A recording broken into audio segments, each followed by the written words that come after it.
Bonjour à tous et bienvenue sur ma chaîne. Suite à mon short sur les grenouilles et le mimétisme, vous avez été nombreux à vouloir une vidéo complète sur le sujet. Alors aujourd'hui, je vais vous parler du mimétisme dans l'évolution. Alors déjà, le mimétisme c'est quoi?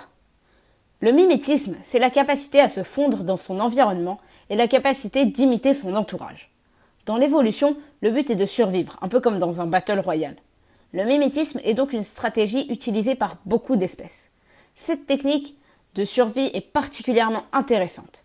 Elle peut servir tout aussi bien aux grands prédateurs qu'aux proies. Les proies vont généralement utiliser le mimétisme pour se camoufler, donc se cacher, ou pour imiter l'apparence de grands prédateurs afin de repousser les autres espèces. Quant aux prédateurs, ils utiliseront cette technique pour s'approcher plus discrètement de leur proie ou pour prendre l'apparence d'espèces sans danger pour ne pas éveiller les soupçons de leur proie. Bon, maintenant pour que ce soit un peu plus clair, je vous propose que l'on illustre avec quelques exemples. La chenille sphinx tropicale, lorsqu'elle est attaquée par un oiseau ou un autre ennemi potentiel, peut prendre une apparence similaire à celle d'un serpent en rentrant sa tête et en faisant prendre du volume à son corps. Elle imite même certaines attaques lancées par ces derniers. Quand bien même sa taille est inférieure à celle des serpents imités, cela suffit généralement à faire fuir les prédateurs. Les cirpes sont des mouches. Pourtant parfaitement inoffensives, elles arborent des motifs qui ressemblent beaucoup à ceux des guêpes pour faire fuir leurs prédateurs qui, eux, sont proies de ces dernières. La chenille de papillonidés se camoufle en imitant des fientes d'oiseaux. Oui. Et pourtant, même ça, c'est très intelligent d'un point de vue évolutif, car les prédateurs de cette chenille n'iront pas s'intéresser à ce qui leur semble être de simples excréments.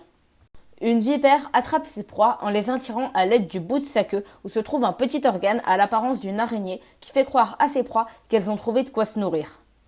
Certaines pieuvres peuvent modifier la couleur de leur peau pour passer quasiment inaperçues, ce grâce à des chromatophores semblables à de petits sacs qui contiennent des pigments qu'elles peuvent rendre plus ou moins visibles pour modifier leur apparence. Certains papillons ont sur leurs ailes des sortes de dessins d'yeux de chouettes. Les chouettes étant de très grands prédateurs de nombreux milieux, ces papillons s'assurent une tranquillité quasi certaine. Comme vous pouvez le voir sur les illustrations, les imitations de ces différentes espèces sont particulièrement bien réalisées et on pourrait clairement s'y laisser prendre. Cela permet de se rendre compte de l'efficacité de l'imitation et du camouflage, ainsi que de la véritable intelligence des êtres vivants. Accessoirement, si vous êtes intéressé par une vidéo sur l'intelligence dans le monde vivant, dites-le moi en commentaire. Bon, alors ce n'est qu'une infime partie des espèces qui ont recours au mimétisme dans l'évolution que je viens de vous montrer. Parce que se camoufler ou duper les autres est indispensable pour survivre.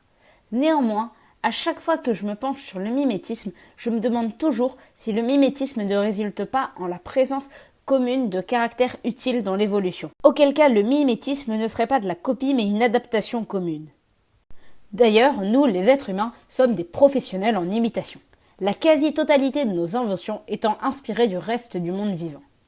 La copie a beau être souvent critiquée, c'est un mécanisme évolutif extrêmement intelligent, pratique et qui mène au bon développement d'une espèce, parce que copier, c'est apprendre d'un autre individu, copier, c'est intelligent. J'espère que la vidéo vous aura plu, n'oubliez pas de me laisser un commentaire, de liker la vidéo et de vous abonner si ce n'est pas déjà fait, et moi je vous dis à la fois prochaine.